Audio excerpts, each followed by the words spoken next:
Someone I'm else. doing it, sir. Cool. All right. I'm going back in the office here. The dog's going crazy. Okay, Awesome. thank you. So just bear with me here for a minute, Tim. I'm going to see. Yep, I'm well. I have, it looks like people are putting questions in the chat and not in the Q&A. So Uh, Looks like yes, but then we're getting both. we kind of get both. Okay. Most of the teachers have kind of gone back and forth, Okay, that's fine. looked, and then they decide what they want to answer, and then sometimes they say, "I don't want to answer that," and move on. Oh my God. So some big questions here. Okay. Well, I'll get to as many of these as we can. Okay. We have about 50 minutes. Uh, so I'll get to as many of these questions as I can.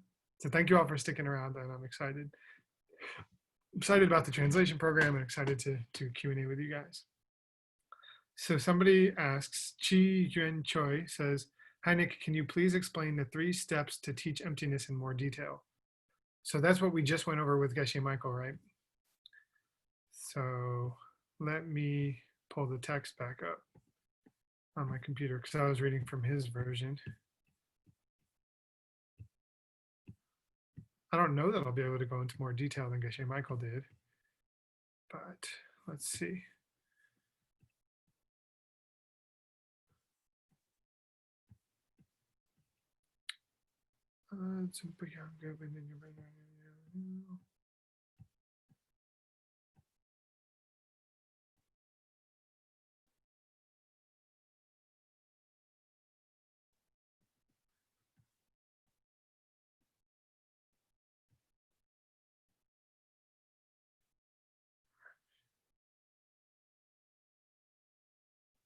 I'm looking for that part of the text. I'm sorry.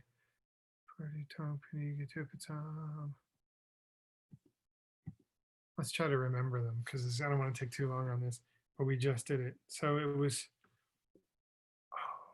good. Tim, are you still there? Yeah, I'm here. Do you remember the first one? I don't. I'm sorry. Was this before it said that Aryas know what to do and what not to do? I think it was before that, right? Yeah, it was before that. Okay, I found it. Okay, I found the part of the text. Uh, so it was to teach them first that many results come from a single cause, and then that a cause produces many results.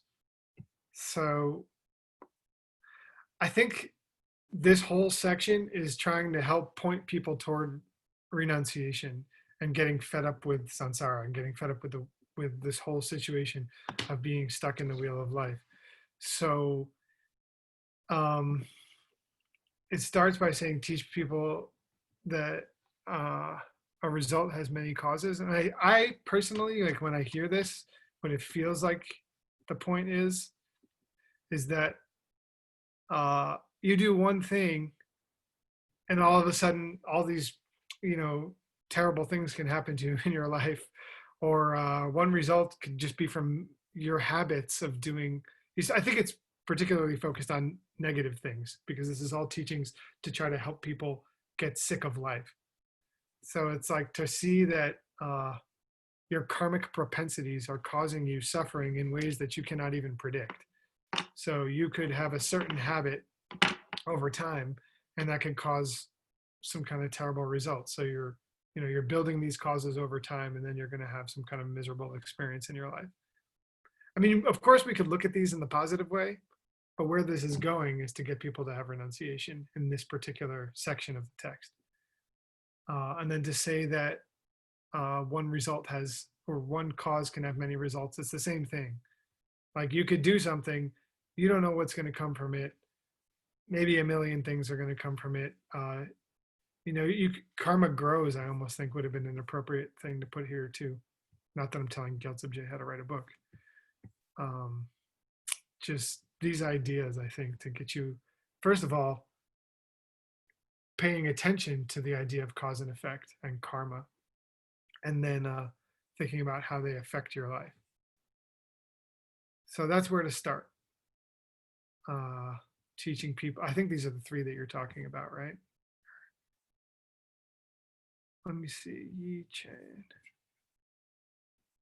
You can chat Yi Chen if that is what you're talking about.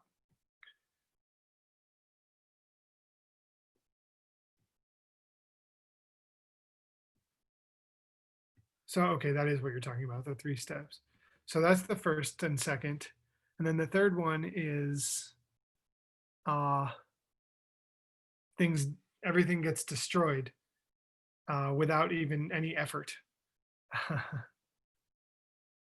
And so then I'm just reading the Tibetan as fast as I can. Jikpana bepa mepa rangi da. So things approach their destruction without any help, without any effort. And those who understand what's going on, they can give up attachment to samsara. So the point is that everything that's created is destroyed. So all the things that happen in your life, all the good things that happen in your life and come together, they're going to end eventually because they come from causes.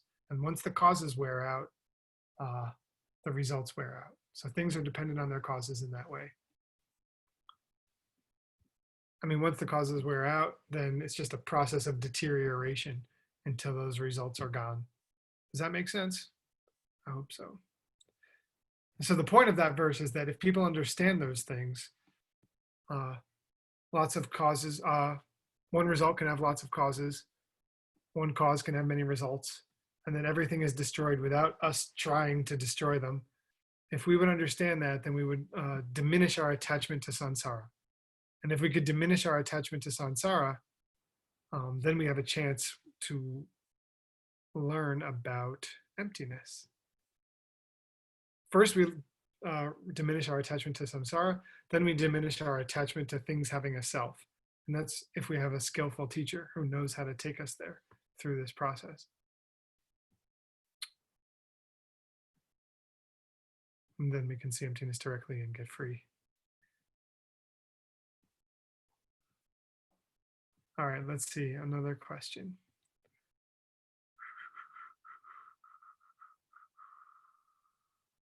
Can I please, okay, yeah. Hello, Nick, please help me understand. This is from Elmira. Elmira? Please help me understand. 5 is 5 heaps. What do 12 and 18 mean? Which course considers these 3 categories?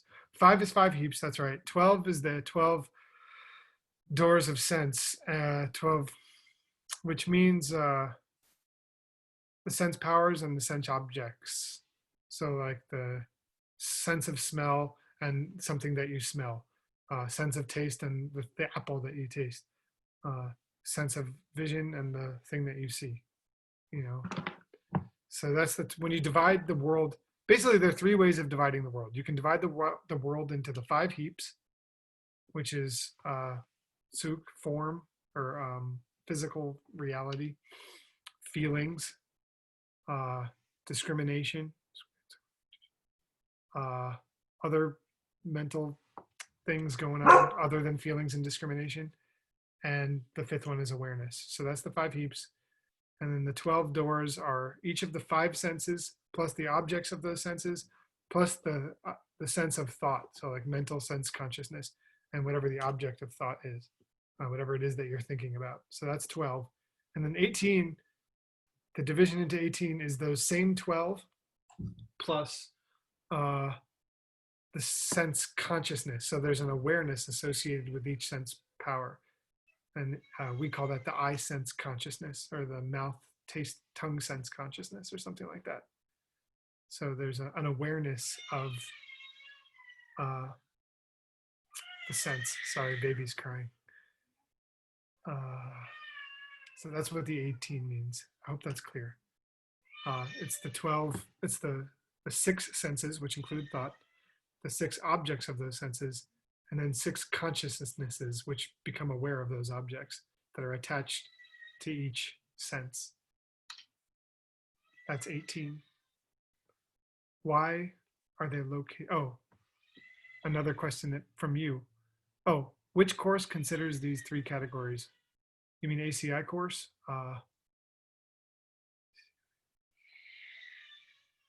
we study some Abhidharma in course 5, course 8. I think the stuff is, you find it in course 8. I think that's it. I think it's mostly in course 8, but I'm not 100% sure. I can check and let you know.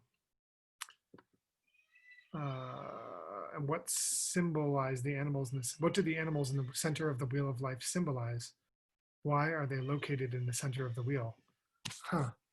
The animals in the center of the wheel life are a rooster, a snake, and a pig.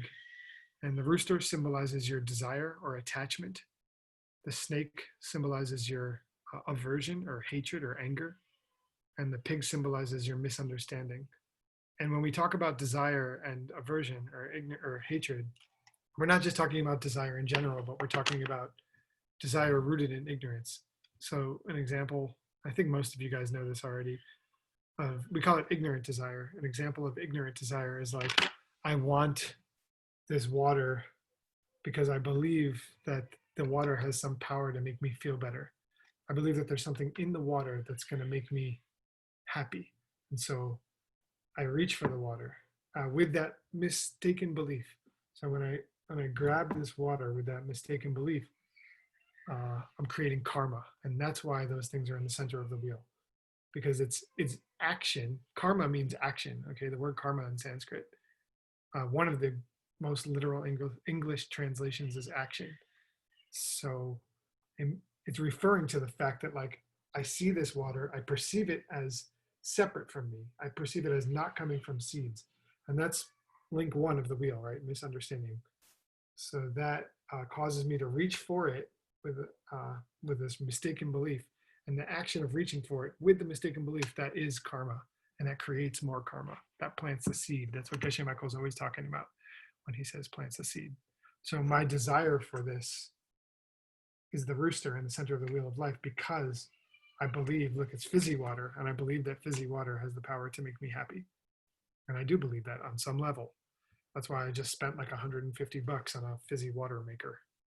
And that's why they're in the center of the wheel. And the pig is that misunderstanding. It is link 1. It is the root of all problems that we encounter.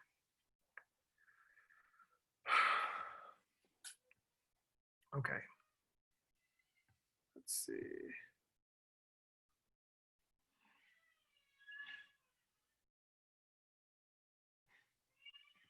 Hasso, in Sautrantika school, things are defined by the function they perform. Definition of fire is hot and burning. Yeah, okay. How can anyone ever say that the qualities of fire, being hot and burning, are not inside the fire by its own side if the actual definition of fire is hot and burning? Otherwise, it is not fire. And according to this idea, who possibly anyone could ever walk on fire or walk on water if these elements are, oh, he's trying to say, how could anyone ever walk on fire or water if these elements are not performing as hot? I don't quite understand. You cannot walk on water, because if you can walk on water, that means it is not acting as wet and flowing, and therefore you couldn't call it water. And the same with fire, for example. I should have known you were going to ask some tricky question like this. As opposed to this Sautrantika, how would a good way to define things in the highest Madhyamika school? Wow, that's hard. Just because fire is defined as hot and burning doesn't mean that the hot and burning is in the fire. Fire can be hot and burning coming from your seeds, the same way that anything is coming from your seeds, right? You're just giving a definition to something that's coming from your seeds. Like, okay, this thing that's coming from my seeds, I'm going to call that fire because what's coming from my seeds are these qualities. You know, like when that seed splits open in my mind and the image comes out and I project it out into the world outside, quote unquote, outside of me, I'm projecting hot and burning. And when I project hot and burning, I call that fire. And if I had different seeds, I could project hot and burning that I could walk across, or I could project wet and flowing that I am able to walk across because I have special miraculous powers. That's why. And it's rare, you know, because, you know, we do have a strong seed to see the water as being wet and flowing, and that is its definition. And I think that even if you possess the miraculous power to walk on water, you would have a seed to see, you would probably have a seed to see that other people see that water as something that could not be walked on. But it's kind of like you have a seed to see or to perceive it differently, and because of your virtue, uh, you can temporarily suspend the wet and flowing quality of the water. I mean, I don't know because I can't walk on water, and I've never seen anybody walk on water. So for me, it's just wet and flowing. But I think that the way that miracles work is that you have some incredible, incredible virtue that enables you to experience different physical limitations of objects. So if you'd like to have those kinds of powers, then you have to be really, really nice to people, I guess. I hope that's somewhat satisfying to you. What would be a good way to define things in the highest Madhyamaka school? Well, I mean, the highest school isn't so much in the business of defining things. We're more in the business of negating things. So we rely on the definitions set forth by other schools, and the highest school doesn't deny that definition at all. I'm going to give some light because I see that I'm breaking up.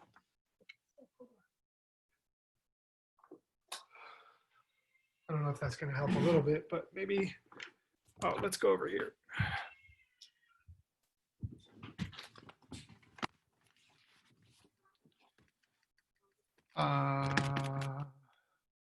Cool.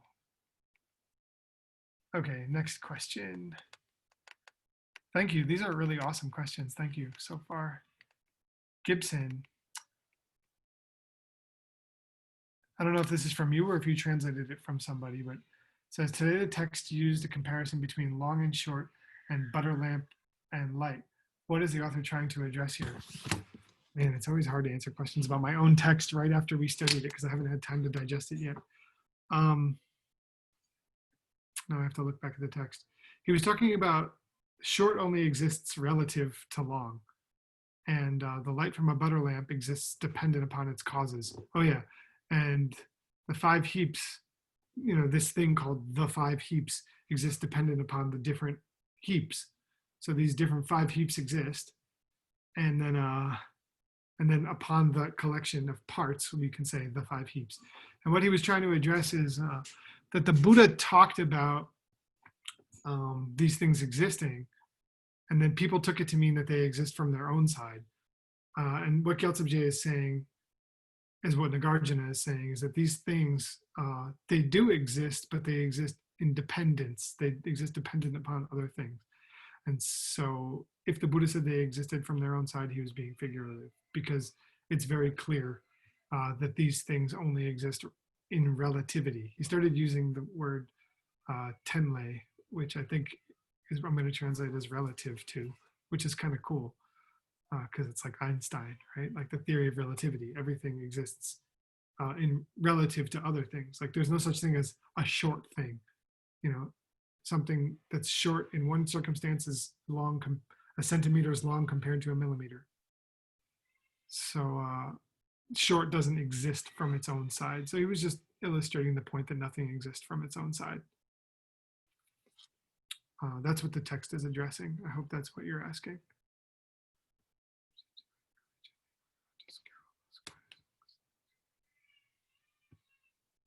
Okay, this is from Aisha.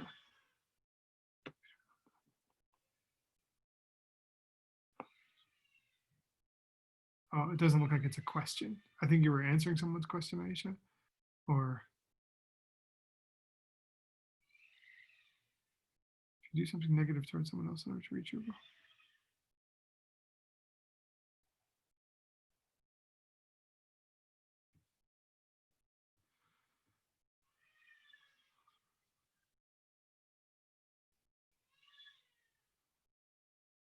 In today's text, this is from Gibson also. In today's text, it mentions that you can benefit your students through teaching them Abhidharma if they don't have enough good karma to accept the idea of emptiness. Yeah, basically something like that. If you understand this, yeah, okay. I think I understand what you guys are. Looks like Aisha and Gibson's chat questions are getting to the same point, which is that yes, totally. You got to help the student ripen their seeds. That's how I'm understanding this. Like they might have a good seed if they're there and they're able to hear some kind of teaching. Um, but if their seeds aren't good enough, they're not ready to hear the teachings on emptiness because this could really scare them. And I think that I have made that mistake even once with a friend of mine where I was so excited about Buddhism when I first started getting into it, and I was telling him about emptiness, and he had a history of depression. And I think that when I was telling him about emptiness, he started using it as a reason to blame himself for the people in his life who had passed away. Because we have had a lot of friends pass away, and a lot of them were really close to him. And when I was telling him about emptiness, because it was after that I started getting into it, uh, he he started saying, "I knew it. Like I knew it's all me. I knew it's my fault." Which is the wrong way of taking that teaching. It's not that it's your fault. All of us humans and here in samsara, all of us beings, we're in the same boat. We're all in this crazy unpredictable situation of of creating causes for things that we have no idea what we're creating and experiencing the results of things we have no idea how we did it. And so there should a real good understanding of cause and effect shouldn't bring about any guilt or fear or bad feelings. It should be liberating because you're like, holy, I knew there was something wrong with this whole the way I was thinking about things before. And like now I understand that there's a way out, that I have some kind of tools to use to start to free myself from this stupid cycle. Uh, but but it's easy for people to fall into guilt and fear, to think like, oh, if I don't have good seeds, it's my fault. There's something wrong with me. But it's not like that. Like it could happen to anybody at any moment that bad stuff happens because we all have countless, you know, bad seeds in our minds. So it's just up to us to do our best with the mind that we have now, with the mind and body that we have now. We just do everything we can to plant the best seeds possible to ensure a better future for ourselves and everybody. Starting now and using every moment that we have as best we can. And it's hard. It's really hard sometimes because we get mad and we get sad. And so anyway, it's too much for some people to get teachings on emptiness right away. Hopefully it's not for you guys. Hi. And then, but so if we start by showing them other things, like explaining things from Buddhist philosophy that might help them start to plant good seeds or start to be open to ideas of the path, then little by little we start to introduce cause and effect. And then if they start to accept the ideas of cause and effect, little by little we can go deeper until we teach them about selflessness and emptiness. So yeah. So and very much like what Geshe Michael is trying to do with DCI is trying to get people to help each other so that they're planting good seeds, so that in the future, maybe the near future, they will be open to accepting the idea of emptiness.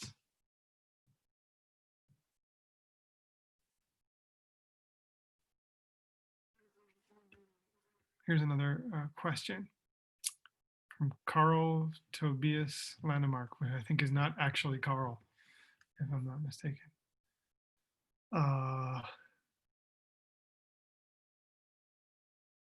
In the teaching by one of the students of Lama Devora, I heard that 3 animals in the center of Wheel of Life are pig, snake, and pigeon. You just said it's not pigeon, but a rooster. No, it's correct. It could be, in some versions it's a pigeon, in some versions it's a rooster.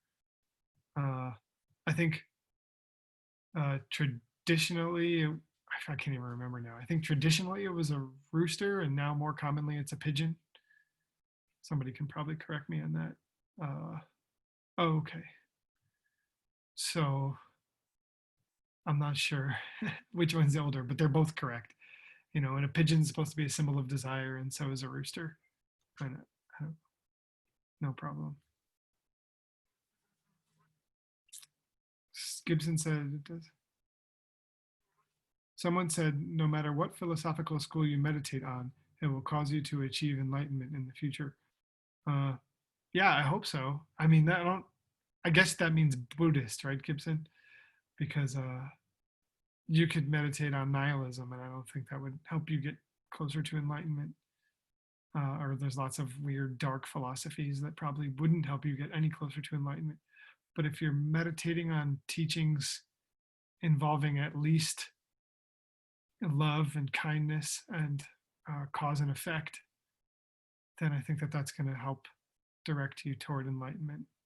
I mean, Buddhism, I believe, I'm really into this now, so I believe that it's a very good, true path to free your mind from suffering. And the main ideas of Buddhism are, compassion and taking care of people and cause and effect. So this one's from Anatol and Aisha. A tenet of existentialism is that existence precedes essence. Could you somehow differentiate that idea from what your book was saying today? I don't know. I have to think about that for a while, probably. Existence precedes essence.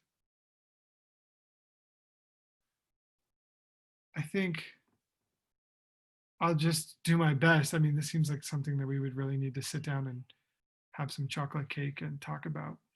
But it seems kind of like the concept is that if you follow the wheel of life, you come into being and you start to create seeds, etc. And then this consciousness forms. And then you could say somewhere in there maybe is existence. I mean, the whole wheel is existence, right? It's the wheel of existence, Bhava Chakra. But, it's kind of like subject versus object duality conversation. So existence precedes essence. Yeah, I mean, it makes me think about like Purusha and Prakriti from the Yoga Sutra, meaning like this kind of primordial wholeness, and then all the emanations of that wholeness. So how does that relate to my text? Well, so in the context of the Yoga Sutra, I guess I would say there's this feeling that the primordial wholeness precedes any essential things. And that kind of relates to Buddhism in many ways. But that's deep. And it's not stuff I feel like very confident to talk about without at least, or maybe ever, but at least without meditating on it quite a bit and preparing. But there is moments in my book where I've kind of got that feeling.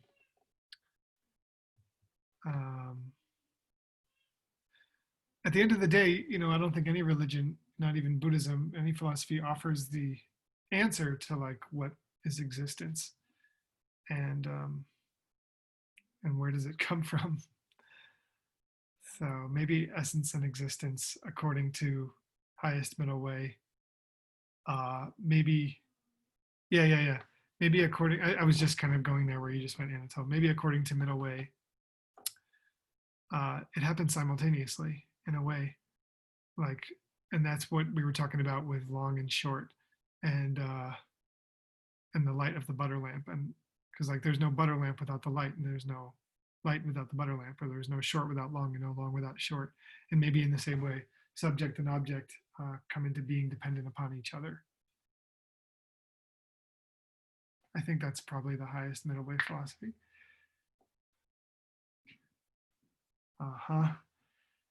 Let's see. How did you get to the Dharma? I can. It's a long story. Gina asked. Hi Gina. She asked me how I got to the Dharma, and that's like. I won't take up too much of your time with the story, but my story is really interesting. Anatol said a Nissan truck. I had an awesome Nissan truck. Aaron named it Night Fury. We always name our vehicles. I got to the Dharma all my life. I wanted to get into spiritual things, but I grew up in kind of like a macho environment that where it was perceived to be like weak or something if you were into spiritual things. So I always hesitated. Although I had a Buddha in my room and I wanted to meditate, I didn't know what I was doing. And I wanted to do yoga like a little later, but I didn't do it. And then at some point in my life, um, I started opening up to it. I was meeting people that inspired me a little bit to practice. I did do yoga every once in a while for like the last 25 years, just because my sister took me to a class and it felt really good.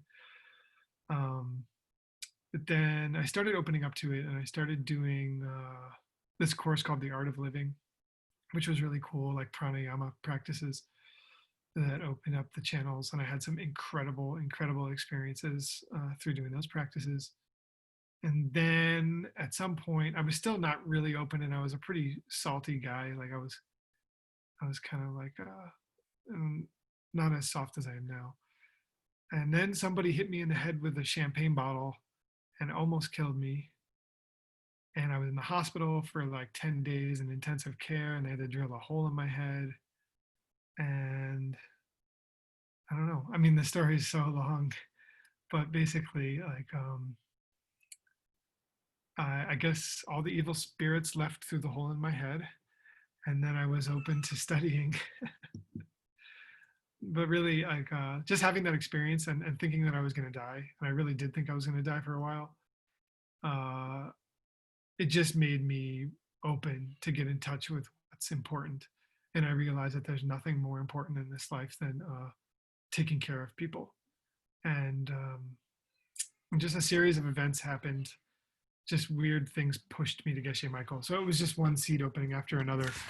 I decided randomly to take a trip to Colombia, and then I met up with my friend there, and she told me about Geshe Michael, and she said my teacher Geshe Michael would say, we were talking about war, and she said my teacher Geshe Michael would say that war is coming from the seeds in your heart. And I said that sounds ridiculous. That's not literally what I said. I said something harsher than that, but it made me think about it. And then she was teaching meditation at the Three Jewels in New York, and I went there. And as soon as I walked in, I was like really inspired and amazed. And I started volunteering there right away. And then Geshe Michael came, and he did some amazing teachings, and it changed my life. And then I went and studied at Diamond Mountain and lived there and built cabins, and the rest is history. Yeah, champagne bottles are thick. That's right. The bottle didn't break. My head did. I had many fractures in my skull, and I had severe brain injuries. And apparently, I'm okay. So far, so good. Anyway, I'll let you know if anything changes. Somebody's asking, where is this memory in the five heaps? The teaching I learned now would not be remembered in my next life. What seed or karma is related to memory? Mm.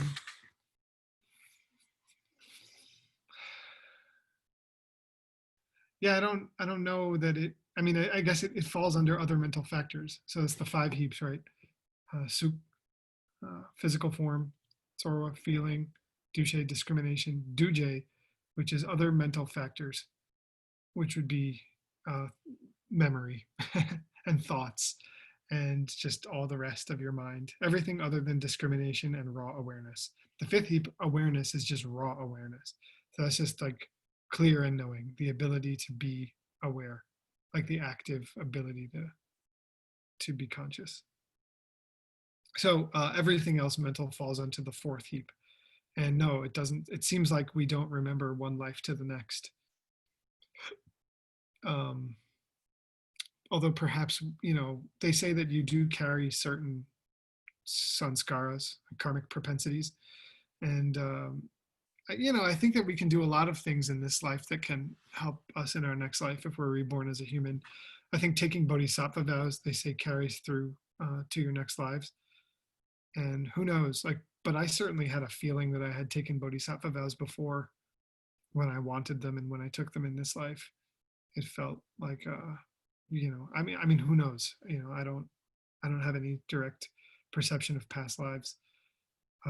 But I think that there's, we can't really remember it, but there's certainly things we can do that will help us and will carry with us, I think.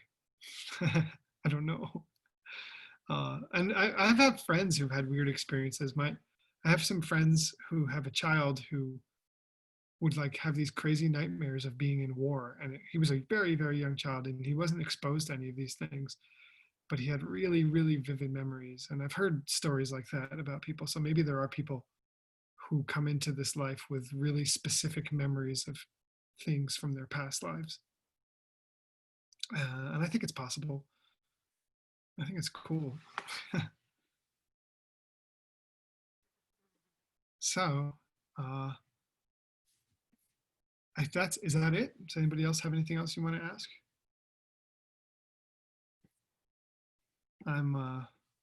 Oh, here, sorry, Q&A. Oh, no, that's it. Oh, in a discussion, I heard teacher Nick say that if there were a choice, he would like to return to the world. Really? My problem is that we all know clearly that reincarnation is painful. Why the teacher still chooses to come back, whether the teacher has already felt the world heaven. Huh. I don't remember ever saying that. Maybe you misunderstood something I said because I don't think I would have said that. Although I don't, it depends what I would have meant. I just don't remember. But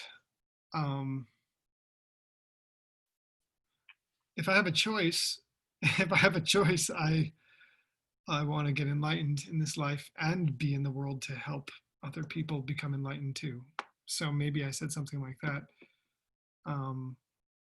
The idea of a bodhisattva, this is a common misconception by some other schools of Buddhism, that the idea of a bodhisattva is that they want to stay in samsara rather than getting enlightened so that they can help people.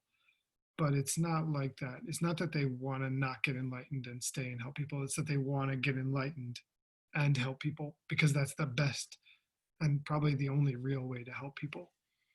So, and that's all I would ever ask for. I mean, I'm happy to be here in the world and doing what I'm doing. Try to live a life that's content, but it's not always happy. Definitely not. And I don't want samsara again. I don't wish it upon myself or on anyone. I want to escape samsara by any means. So, just to be clear. And I haven't done that yet. So I'm just going to keep practicing. I hope that answers your question. If you see emptiness directly, and I love you, Candy, by the way. If you see emptiness directly, and next life, it will be a guarantee that the teacher will come and keep teaching you. Or will there be a guarantee? That's what Geshe Michael says. So it makes sense. I mean, if you have the karma to have seen emptiness, then it makes sense that you would have the karma to be taught about it again. I mean, it seems very logical to me. What do you think what kind of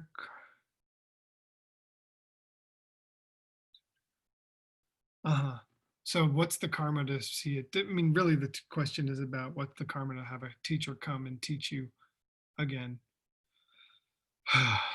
I think it's to try to share what you know as much as you know with as many people as you can. And I think it's to try to study as much as you can and try to understand as much as you can and practice kindness and just all the things all you guys are probably doing already. If you want to look for an example, look at Geshe Michael. He's obsessed with sharing the ideas of emptiness, and that's all he really cares about is making sure people. That's his mission in this world, is to make sure people hear about emptiness, as many people as possible, and understand it as best as he can help them. So I think that, and we must have done that in past lives to have a teacher who makes it fun and explains it so clearly, like Geshe Michael. So I think he's a great example of what seeds we would want to plant. So supporting him uh, and studying the things that he's teaching, supporting him, especially by trying to do what he's asking, by learning what he's trying to get us to learn and trying to help other people understand it. Obviously, we can't explain it as well as he can, but uh, just being a good example too, I think.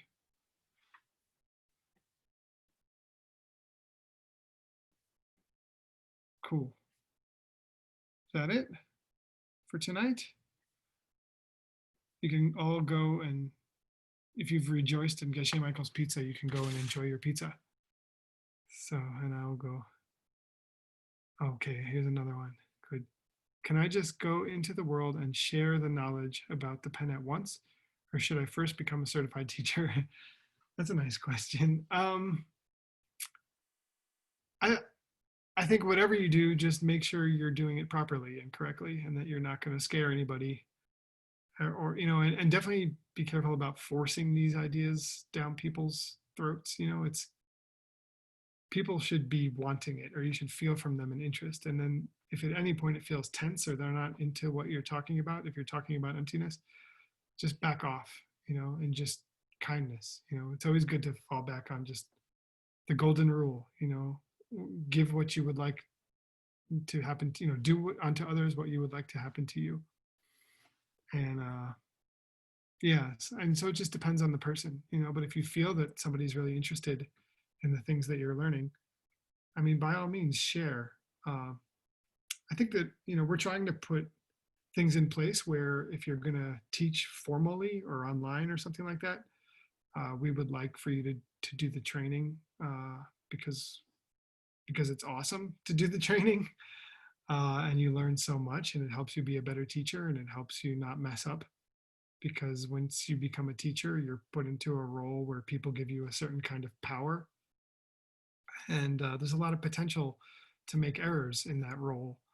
So there's lots of levels of spiritual teacher, but if you want to teach formally, yeah, I suggest to do the trainings. And there's an ACI teacher training, there's a DCI teacher training, so you can look into all that. Tim can give you how to enroll in the next ACI teacher training, or Seiji can help you enroll in the next DCI teacher training. So all that, it's all available to you. This is a good time in the teacher training world. We have lots of teacher trainings going on. So if you want to do a yoga teacher training, you can let me know and I'll hook you up. My wife and I have a yoga studio. Okay, here's another one. If you see emptiness directly once in this life, it seems there would be no more intellectual misunderstanding, but they say it might take decades before you could see it again. So would you say that the name of the game then becomes getting shamatha, since vipassana should come easily after that? Yeah, that's pretty cool. I like that. If so, why does it take so long to get to that level of concentration again? What kind of karma would you say does someone need to be able to meditate on their understanding of emptiness well enough to see it directly? That's a tough question because I haven't been through this. It seems like if you've seen emptiness directly and you've already developed shamatha, it should come easily again. And it seems like for some people that I've heard about, it has come easily and quickly. Now that said, maybe it takes so much good seeds to get to shamatha, and of course to see emptiness directly. Like, it takes so much that even an Arya burned up so much good karma that they really have to start from scratch in a way and build up their karmic bank account. Of course, they can do it much faster because they're not so affected by those three animals in the wheel of life the way they would have been if they weren't an Arya. So they can make massive virtue much more quickly, and that's why they can get enlightened. That's why they will get enlightened so much more quickly. But so what kind of seeds do I think you need to plant to see emptiness directly again? Geshe Michael outlines this all in DCI level 7.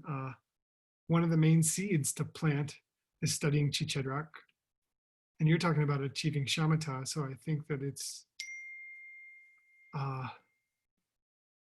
just somebody just texted me, got it, thank you. So I wonder if they mean they just got shamatha or if they just got the direct perception of emptiness. Um, I don't know. Yeah, it seems to me that the main seed, according to Geshe Michael, for seeing emptiness is to study Chichedrak. And then there's all these conditions like keeping a book, living morally, abiding by the 10 non-virtues or the yamas and niyamas, whatever you like to follow, and whatever other vowed morality is probably the best. Buddhist vows are probably the best roadmap to get you to shamatha and to get you to see emptiness. And of course, developing discipline within your own self, making your practice disciplined. Doing retreat, um, helping people, of course, to learn and do meditation and do retreat. I haven't done it yet, and even if I had done it yet, I don't think I would know exactly what seeds got me there. So these are probably all good thoughts, though. I think that the Buddhist morality is a roadmap to seeing emptiness. So vows. And I had something else to say, but I forgot. So I think it's kind of the main point, right, of this practice is to be able to see emptiness so that we're on the conveyor belt to enlightenment, so that we can become Buddhas, so that we can help everybody. So I think if we just keep that motivation in our heart, at least set that motivation every morning or every day, and then just practice as best we can. We're doing everything we can, and find a teacher and serve a teacher if because that's how they say that's how you plant the seeds most quickly. So I'm imagining that's also going to be part of the way to do it quickly is to serve anybody who helps you, serve your parents, and yeah, teachers, people who would teach you emptiness or teach you Dharma. Serve them. Doesn't mean you have to like join a cult or do anything weird. It just means like love them and do what they ask and practice and try to help them. Well, I think that's it for today. I don't have time to take another question, and I want to go and eat my dinner and let you guys do that. So thank you all so much for coming and participating. I'm really grateful to have the opportunity to do this, and please keep coming and participating. And that's it. So have a great night. It's wonderful to chat with you all. Ciao. Bye-bye.